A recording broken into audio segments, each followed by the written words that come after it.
Les podcasts du Figaro. Prêt pour le décollage. Quand on voyage, c'est notre bien le plus cher. Un précieux carnet à la couleur bordeaux composé de 32 pages. Vous l'aurez compris, je parle ici du passeport. Il permet de traverser bien des frontières et chance ultime pour nous, Français, notre passeport national est l'un des plus puissants au monde. Nous pouvons nous rendre dans 194 pays et ça, sans demander de visa touristique. Il suffit d'avoir un passeport valide et un nombre de pages vierges suffisant. Avec, on accumule les tampons de différents pays. Autant d'insignes qui témoignent de notre passage sur un territoire. Mais attention, on ne badine pas avec son passeport. Tout tampon n'est pas bon à prendre, je vous explique. Je vais vous raconter une histoire. En 2020, une mésaventure fait le tour des médias. À l'aéroport de Doha, une Britannique se voit refuser l'accès à un avion pour la Thaïlande.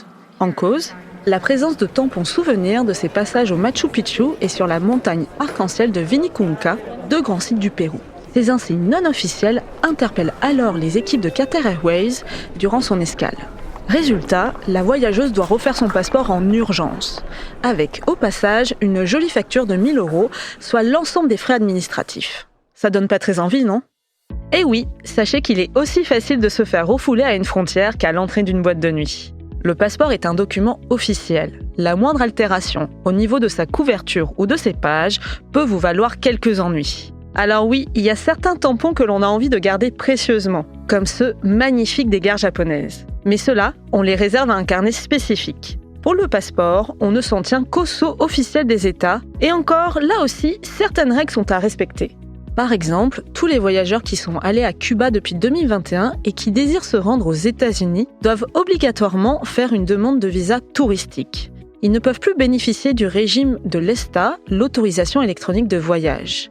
Il en est de même pour les voyageurs qui se sont rendus en Iran, Irak, Syrie, Libye, Somalie, Yémen ou Soudan depuis 2011. Là aussi, la demande de visa est obligatoire. Mais si vous voulez éviter de passer par la case visa, une astuce, évitez de faire tamponner votre passeport. Selon les témoignages de voyageurs, vous pouvez en faire la demande auprès des autorités. Elles tamponnent alors un document à part.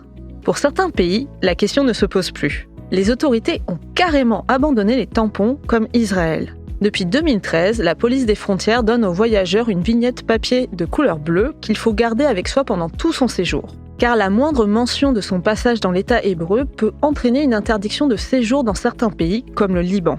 Attention tout de même, il peut y avoir un problème pour ceux qui font le voyage par voie terrestre entre Israël et la Jordanie.